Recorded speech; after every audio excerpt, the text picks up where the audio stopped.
Guys, तो आज हम फिर से आप सभी के लिए लेकर आ चुके हैं क्लास 12th के केमिस्ट्री यानी रसायन विज्ञान का सेकेंड चैप्टर विलयन का लेक्चर नंबर 7 लेकर। गाइस, आज के इस लेक्चर में हम लोग पढ़ेंगे वाष्प दाब के बारे में और राउल्ट्स के नियम के बारे में पढ़ेंगे। राउल्ट्स नियम के आधार पर जो आदर्श विलयन और अनादर्श विलयन दो प्रकार के विलयन को बांटा गया है उसके बारे में पढ़ेंगे, जानेंगे क्या होता है आदर्श विलयन, क्या होता है अनादर्श विलयन, और साथ साथ में राउल्ट्स के नियम की सीमाओं के बारे में पढ़ेंगे। और यहाँ से आपके एग्जाम में सीधे क्वेश्चंस बनता है, इसलिए सभी लोग पूरे ध्यानपूर्वक लेक्चर को लेना।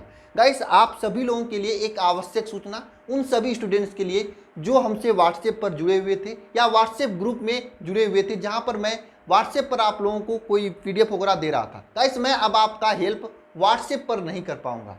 जो इस नंबर पर व्हाट्सएप चल रहा था 930 577 1375, इस नंबर को व्हाट्सएप के द्वारा बैन कर दिया गया है। इसका वजह व्हाट्सएप ने यह बताया कि अधिक से अधिक मैसेज आने के कारण, क्योंकि रोज हजारों स्टूडेंट वहां पर मैसेज कर रहे थे, इसके वजह से व्हाट्सएप के द्वारा इस नंबर को बैन कर दिया गया है, जिसके वजह से मैं आप लोगों की कोई भी हेल्प इस नंबर पर नहीं कर पाऊंगा। हाँ, अल्टरनेटिव के रूप पे अगर जो भी स्टूडेंट्स हमसे हेल्प या फिर कोई प्रॉब्लम क्वेश्चंस या पीडीएफ वगैरह के लिए हमसे जुड़ना चाहता है, वे सभी लोग टेलीग्राम पर जुड़ सकते हैं। टेलीग्राम नंबर यही है 930 577 1375। यहाँ पर आप लोग अपने मोबाइल में सेव करके सिंपल टेलीग्राम ऐप डाउनलोड करके आप जिस तरह से व्हाट्सएप पर मैसेज कर रहे थे उसी तरीके से टेलीग्राम पर भी मैसेज कर सकते हो।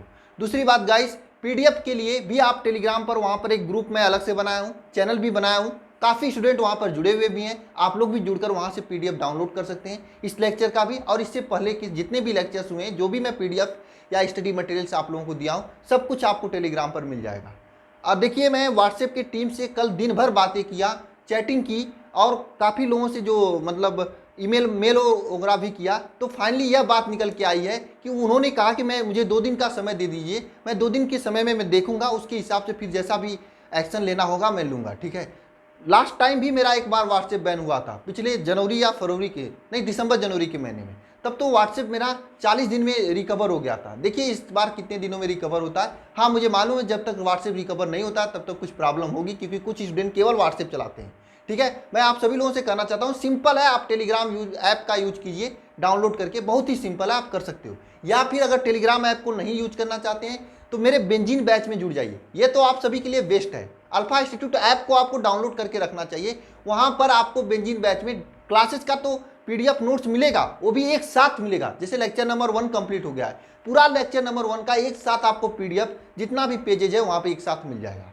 साथ साथ में जल्दी मैं आप लोगों का बेंजीन बैच में test, assignment test, practice test, DPP, ये सभी चीजें देने वाला हूं। ये सभी चीजें आपको बेंजीन बैच में देखने को मिलेंगी। आप सभी लोग बेंजीन बैच को ज्वाइन कर लीजिए, पैसे नहीं देना है, फ्री में ज्वाइन होना है। यहाँ पे लिखा हुआ है कैसे ज्वाइन करना है, आप लोग सोच रहे होंगे, नीचे डिस्क्रिप्शन में एक लिंक है बेंजीन बैच में कैसे ज्वाइन करें, उसे देख लेना। एक वीडियो का लिंक है, उसमें मैं स्टेप बाय स्टेप बताया हूँ, सिंपल है। आप मतलब वहाँ पर अल्फा इंस्टीट्यूट ऐप को प्ले स्टोर से डाउनलोड करके आप आसानी से जुड़ सकते हैं, और वहाँ पर आपको चैटिंग करने का भी ऑप्शन दिया गया है। अगर मान लीजिए कोई प्रॉब्लम आती है, क्वेश्चन वगैरह, तो जिस तरह से आप व्हाट्सएप पर चैटिंग करते हो, टेलीग्राम पर करते हो, वैसे वहाँ पर चैटिंग भी कर सकते हो आपसे। बहुत ही बेहतरीन ऐप है, एक बार डाउनलोड करके आप सभी लोग जरूर देखिएगा। अगर कोई प्रॉब्लम आती है डाउनलोड करने में या कुछ भी प्रॉब्लम आता है तो इस नंबर पर आप टेलीग्राम कर दीजिएगा, मैं आपका हेल्प कर दूंगा, ठीक है। तो चलिए क्लास को स्टार्ट करते हैं। आज की थोड़ी बात थी, इंपॉर्टेंट था, क्योंकि कुछ स्टूडेंट परेशान होंगे, इसलिए मैं आप लोगों को बता दिया हूँ। वैसे मैं कल आपके लिए आवश्यक सूचना करके भी दिया हुआ था, ठीक है। तो चलिए शुरू करते हैं। सबसे पहले हम लोग आपसे एक बात करना चाहता हूँ कि लास्ट लेक्चर में जो मैंने आपको सिखाया था, क्या क्या सिखाया था? मोलरता सिखाया था, मोललता सिखाया था, नॉर्मलता सिखाया था, और फिर मोल प्रवाह सिखाया था। मैं आपसे कहा था, क्या कहा था कि लास्ट लेक्चर में, यानी मोल प्रभाव वाला लेक्चर जो लास्ट था, इसमें मैं आपको समझाया था कि देखिए आगे इन सभी चीज़ों का यूज है, पूरे चैप्टर भर इन सभी चीज़ों का यूज है। आपको इन्हें इतना प्रैक्टिस कर लेना कि अंगुलियों पर निकल जाए। जहाँ पर आपको मोललता निकालने के लिए कहा जाए वहाँ पर आप अंगुलियों से मोललता निकाल लें, जहाँ पर नॉर्मलता निकालने के लिए कहा जाए वहाँ पे नॉर्मलता, या फिर जहाँ पर आपको मोलरता निकालने के लिए कहा जाए वहाँ पर अंगुलियों पे आप मोलरता निकाल लें। अगर आप ऐसा किए होंगे तो बहुत ही अच्छा किए होंगे और आपको बहुत ही बेनिफिट होगा आगे चल के, क्योंकि आगे आपका इन सभी का यूज है। अगर नहीं किए हैं तो आज आपके पास समय है, आज ही आप लोग पीडीएफ को डाउनलोड कर लीजिए टेलीग्राम चैनल से जाकर। पीडीएफ में मैं कुछ एक्स्ट्रा क्वेश्चन भी दिया हूँ, आप उन सभी क्वेश्चंस को सॉल्व करिए। अगर नहीं समझ में आता है, क्वेश्चन नहीं होता है, तो आप बेसिक काम करिएगा, प्लेलिस्ट में चले जाइएगा। चलिए मैं प्लेलिस्ट का लिंक भी शेयर कर दूंगा टेलीग्राम पर, ठीक है, टेलीग्राम ग्रुप में, तो वहाँ पर डायरेक्ट आप लेक्चर को देख लीजिएगा। वहाँ पर सभी लेक्चर एक साथ आपको मिल जाएंगे। आप रिपीट करिएगा, प्रैक्टिस करिएगा। जब तक ये चीज़ें आपको नहीं आ जाती तब तक ये चैप्टर समझने में आपको बहुत प्रॉब्लम होगी, ठीक है। तो चलिए आप हेडिंग करिएगा सभी लोग, वाष्प दाब, ठीक है। इस बात को सभी लोग जान लीजिए। और डेली वाले स्टूडेंट एक बार प्रेजेंट सर लिखेंगे कमेंट बॉक्स में, क्या हेडिंग करना है आपको, वाष्प दाब।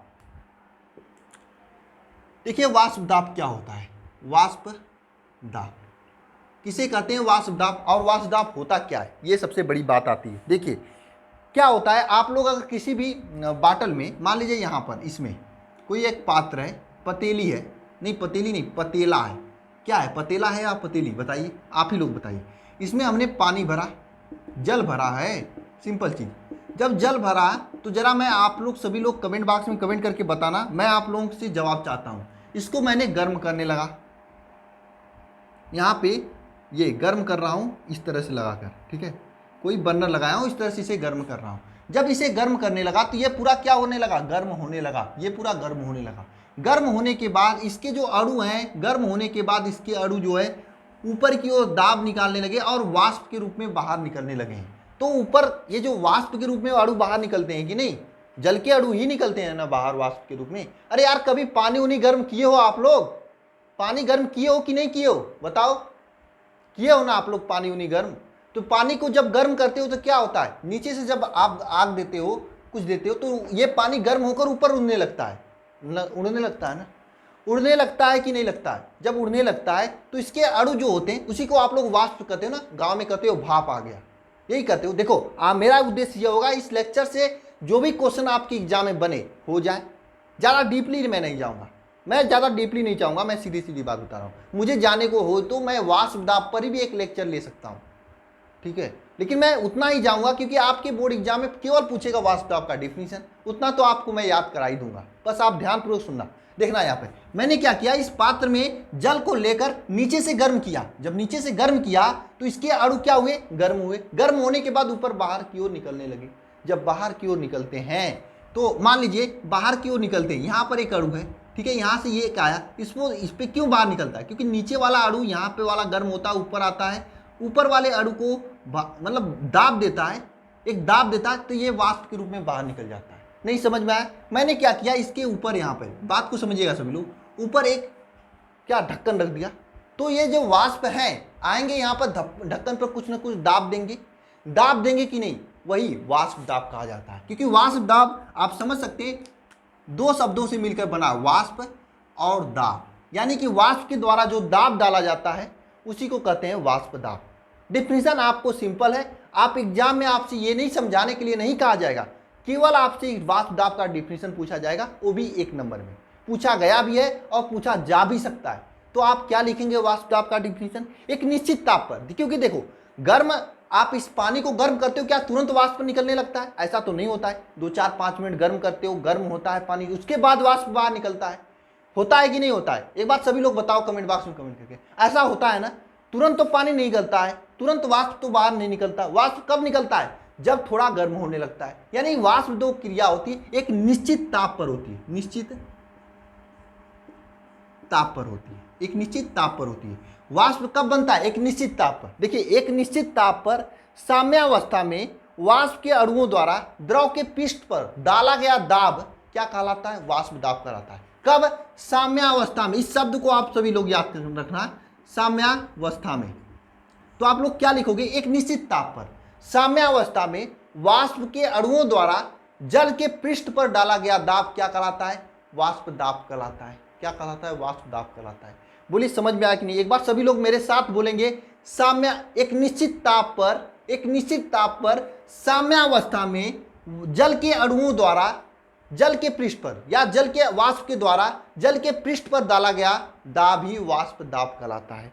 साम्यावस्था में, साम्यावस्था में एक निश्चित ताप पर, फिर से बोलेंगे सभी लोग, एक स्थिर ताप पर साम्यावस्था में, एक स्थिर ताप पर साम्यावस्था में वाष्प के अणुओं द्वारा जल के या फिर द्रव के पृष्ठ पर डाला गया दाब क्या कहलाता है, वाष्प दाब कहलाता है। याद हो रहा है कि नहीं डिफिनेशन, एक बार बताओ कमेंट बॉक्स में कमेंट करके सभी लोग, याद हो रहा है कि नहीं, क्योंकि डिफिनेशन पूछा जाता है 1 नंबर में।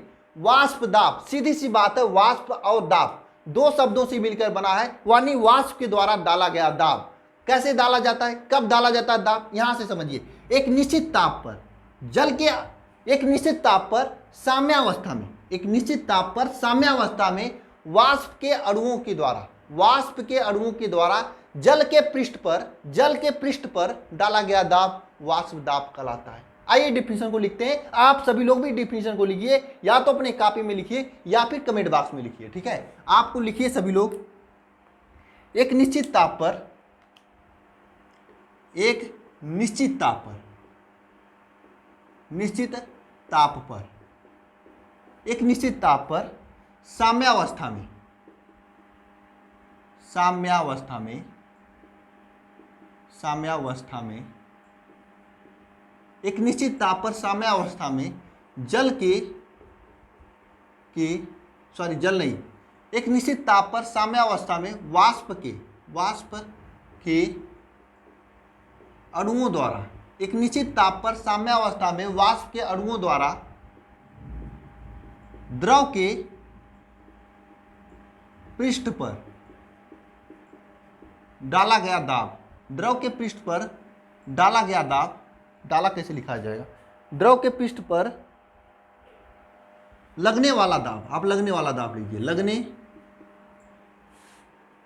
वाला दाब, दाब क्या कहलाता है, वाष्प दाब कहलाता है।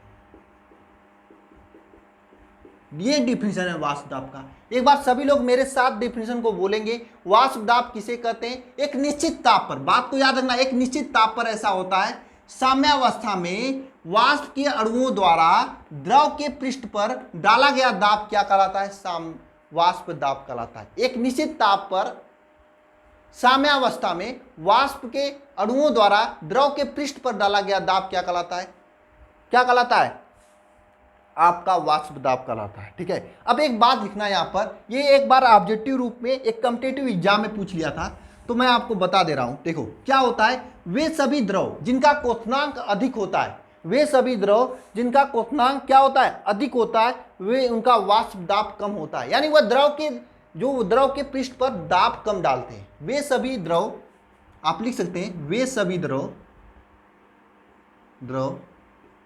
जिनका क्वथनांक क्या होता है, अधिक होता है, अधिक होता है, वह उनका वाष्प दाब क्या होता है, कम होता है। इसके विपरीत जिनका क्वथनांक कम होता है, जिनका क्वथनांक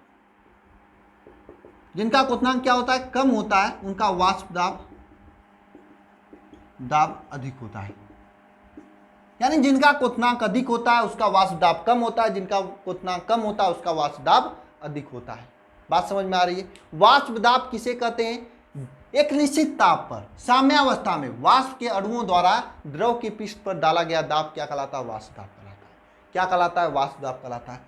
अब देखिए वाष्प दाब में क्या होता है, एक जिसका क्वथनांक अधिक होता है उसका वाष्प दाब कम होता है, जिसका क्वथनांक कम होता है उसका वाष्प दाब अधिक होता है। बोलिए ये सभी चीजें समझ में आया। डिफिनेशन पूछता है 1 नंबर में वाष्प दाब का, लिख लोगे सभी लोग। चलिए अब हेडिंग करिएगा, राउल्ट्स का नियम, राउल्ट्स का नियम, फटाफट हेडिंग कर लीजिए, राउल्ट्स का नियम, ठीक है। पीडीएफ को ले लेना सभी लोग, टेलीग्राम पर मैं अपलोड कर दूंगा, ठीक है, आज या कल तक, ठीक है। राउल्ट्स का नियम, राउल्ट्स का नियम, एक काम करिए, इसको करिए स्टार मार्क, क्योंकि इंपॉर्टेंट है, पूछा जाता है एग्जाम। राउल्ट्स का नियम क्या होता है, देखिए ध्यानपूर्वक समझिएगा सभी लोग। देखिए विलयन में किसी अगर वाष्पशील अवयव का आंशिक दाब, देखिए वाष्प दाब की बातें कर चुके हो, ठीक है। मैं बात करता हूं राउल्ट्स के नियम का। राउल्ट्स का नियम क्या होता है, विलयन में किसी वाष्पशील अवयव का आंशिक दाब उसमें उपस्थित मोल प्रभाज के समानुपाती होता है। विलयन में उपस्थित किसका, विलयन में उपस्थित किसी वाष्पशील अवयव का आंशिक दाब, आंशिक दाब, आंशिक दाब क्या होता है? उसके मोल प्रभाज के समानुपाती होता है। बात समझिएगा, कोई भी विलयन है, आप जल ले लीजिए, उसमें कोई वाष्पशील पदार्थ डाल दीजिए, तो वाष्पशील पदार्थ का जो आंशिक दाब होगा वह उसके वाष्पशील पदार्थ के मोल प्रभाज के समानुपाती होता है। स्टेटमेंट है, एक साइंटिस्ट थे राउल्ट्स ने, जिन्होंने इसका स्टेटमेंट दिया था। स्टेटमेंट क्या है? विलयन में उपस्थित किसी वाष्पशील अवयव का आंशिक दाब विलयन में उपस्थित उस अवयव के मोल प्रभाज के समानुपाती होता है। आप लिख सकते हैं विलयन में उपस्थित किसी आंशिक, किसी वाष्पशील, विलयन में उपस्थित किसी वाष्पशील, विलयन में उपस्थित किसी वाष्पशील अवयव का आंशिक दाब, वाष्पशील अवयव का आंशिक दाब, आंशिक दाब क्या होता है? विलयन में उपस्थित आंशिक दाब क्या होता है? विलयन में उपस्थित उस अवयव के मोल प्रभाज के समानुपाती होता है। विलयन में उपस्थित उस अवयव के वाष्प दाब के समानुपाती होता है। फिर से समझिएगा सभी लोग, विलयन में उपस्थित किसी वाष्पशील अवयव का आंशिक दाब विलयन में उपस्थित उस अवयव के वाष्प दाब के समानुपाती होता है। समझिएगा सभी लोग, क्या होता है राउल्ट्स का नियम? राउल्ट्स का नियम एक बार सभी लोग मेरे साथ बोलेंगे और उसके बाद कमेंट बॉक्स में लिखेंगे, मैं गारंटी देता हूं याद हो जाएगा। और आपको इतना ही याद रखना है, कोई भी विलयन है, बात को समझिएगा, कोई भी विलयन है उसमें उपस्थित वाष्पशील अवयव का आंशिक दाब विलयन में उपस्थित उस अवयव का मतलब क्या हुआ? यह वाष्पशील अवयव के वाष्प दाब के समानुपाती होता है। देखिए, कोई भी विलयन है, विलयन में उपस्थित जो है कोई भी विलयन है उसमें उपस्थित कोई विलयन है, विलयन में उपस्थित जो वाष्पशील अवयव का आंशिक दाब है, आंशिक दाब मान लीजिए P है, उस विलयन में उपस्थित उस अवयव के मोल प्रभाज यक्ष के समानुपाती होता है। मोल प्रभाज यक्ष के समानुपाती होता है। ये क्या है? विलयन में P क्या है? विलयन में उपस्थित वाष्पशील पदार्थ का आंशिक दाब है। ठीक है, ये क्या है? P क्या है? विलयन में उपस्थित वाष्पशील पदार्थ का आंशिक दाब है, जो कि समानुपाती है किसके? ये किसका मोल प्रभाज है? उस वाष्पशील पदार्थ का मतलब उस पदार्थ का क्या है? उस पदार्थ का क्या है? मोल प्रभाज है। आपको अगर मोल प्रभाज आएगा तभी इसका न्यूमेरिकल लगेगा, प्रभाज है। ठीक है, आज न्यूमेरिकल नहीं कराऊंगा, आप लोगों को समय दे रहा हूं एक दिन का, सभी लोग फिर से प्रैक्टिस कर लेना। क्या है यहाँ पर? स्टेटमेंट को समझना। कोई भी विलयन है, विलयन में उपस्थित वाष्पशील पदार्थ का आंशिक दाब विलयन में उपस्थित उस पदार्थ के वाष्प दाब के समानुपाती होता है, उस पदार्थ के मोल प्रभाज के समानुपाती होता है। आंशिक दाब विलयन में उपस्थित उस पदार्थ के मोल प्रभाज के समानुपाती होता है। ये मोल प्रभाज होगा, मोल प्रभाज के समानुपाती होता है। उस पदार्थ के क्या? मोल प्रभाज के, उस पदार्थ के मोल प्रभाज के क्या होता है? समानुपाती होता है, समानुपाती होता है। अब देखिए, इस समानुपाती के चिन्ह को हटाना पड़ेगा, तो हटाएंगे। मैं आपको बताया था यहाँ पे एक कांस्टेंट रखेंगे x, ये कांस्टेंट P0 है, ये P0 है जो कि नियतांक है। और ये नियतांक कब है? शुद्ध अवस्था में। ये क्या है? शुद्ध अवस्था में, शुद्ध विलायक का वाष्प दाब है। ये नियतांक क्या है? शुद्ध विलायक का वाष्प दाब है, इसे कहते हैं शुद्ध विलायक का वाष्प दाब। बोलिए सभी को समझ में आया कि नहीं? देखिए, नया चीज है, समझने में समय लगेगा, तो आप दूर मत जाना, भागना मत। भाग गए तो प्रॉब्लम आ जाएगी, फिर से एक बार मैं रिपीट कर रहा हूं, उसके बाद इसके आगे की कहानी बताऊंगा।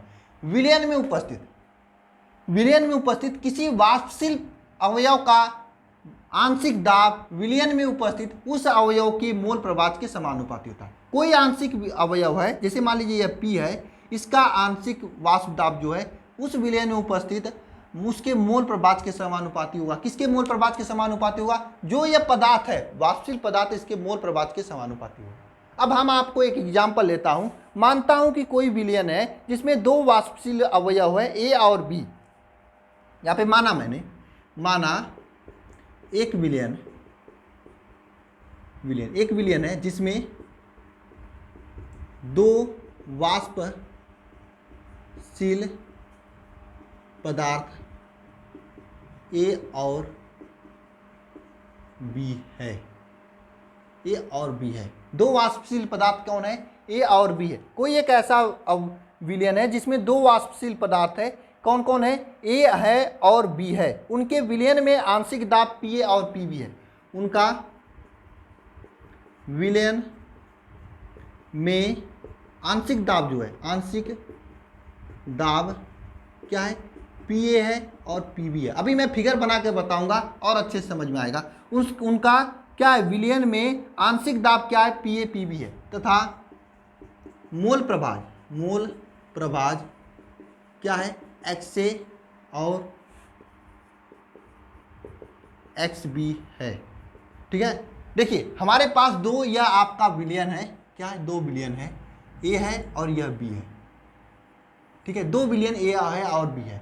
इसका देखिए P नॉट A जो है, इसका क्या है?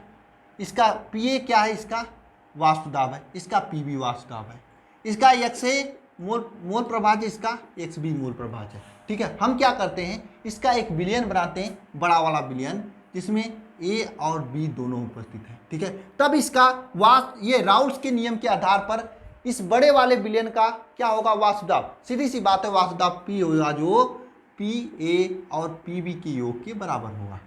ये होगा कि नहीं? P जो होगा PA और PB के योग के बराबर होगा कि नहीं होगा? बताइए जब सभी लोग, क्या आप कहते हो? PA और PB के बराबर होगा। अब देखिए PA क्या होगा यहाँ पर? PA जो होगा, PA क्या होगा? राउल्स के नियम से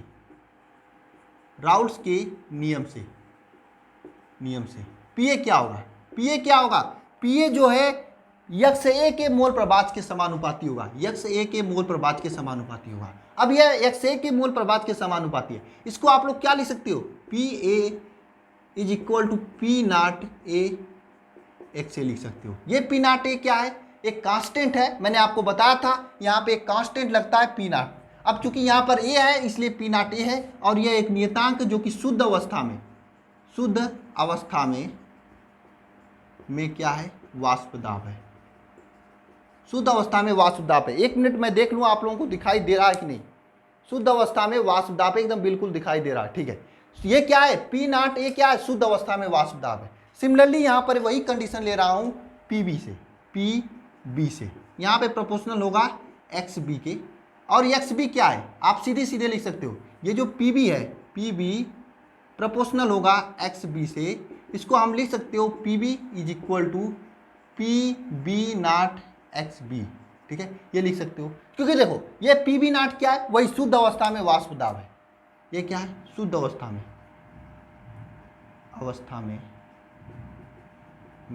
वाष्प दाब है।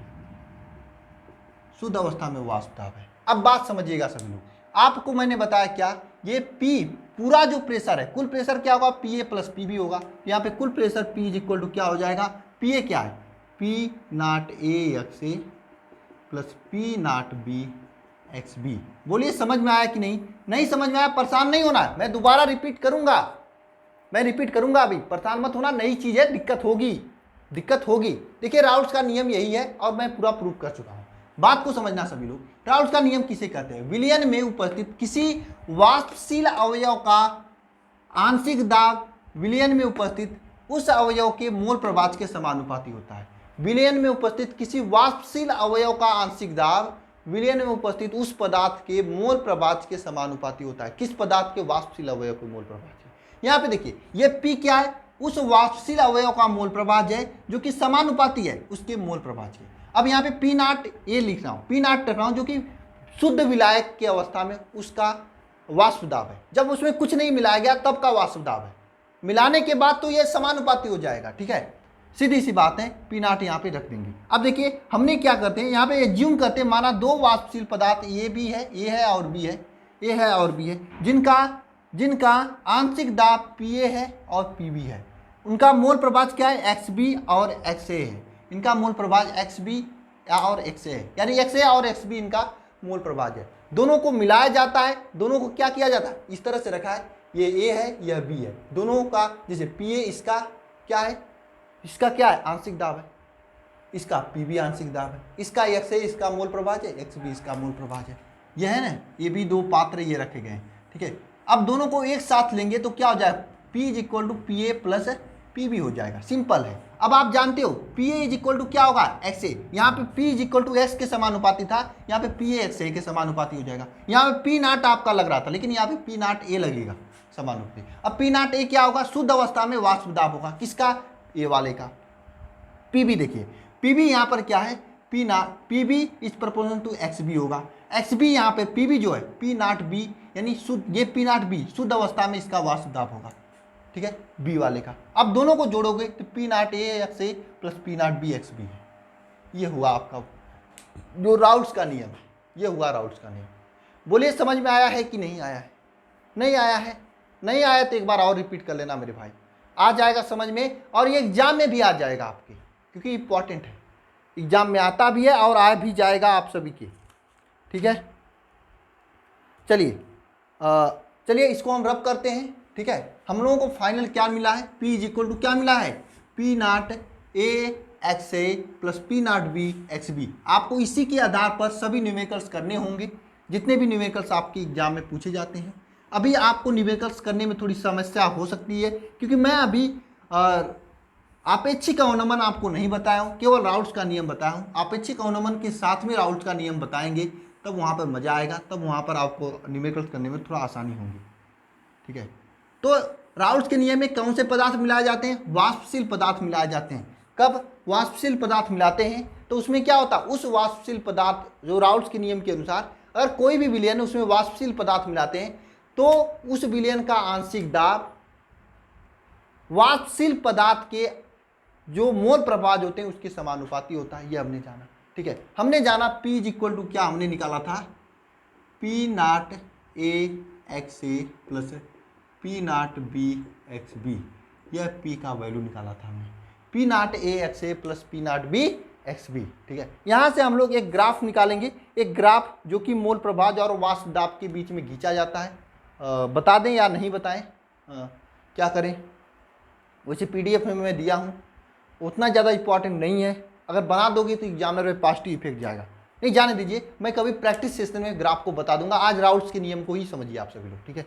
चलिए अब हेडिंग करिएगा सभी लोग, आदर्श विलयन। आदर्श विलयन, आदर्श विलयन, क्या आदर्श विलयन, क्या आपको हेडिंग करना है, आदर्श विलयन, आदर्श विलयन, ठीक है। चलिए मैं अभी आदर्श विलयन अनादर्श विलयन बताने के बाद देखता हूँ, ग्राफ बता देता हूँ, ठीक है। आदर्श विलयन क्या होता है, वे सभी विलयन जो राउल्स के नियम को फॉलो करते हैं, बहुत ईजी सा डिफिनेशन है। वे विलयन जो राउल्स के नियम का फॉलो करते हैं, यानी राउल्स के नियम का अनुसरण करते हैं, उसे कहते हैं आदर्श विलयन। आप लिख सकते हैं वह विलयन जो राउल्स के नियम का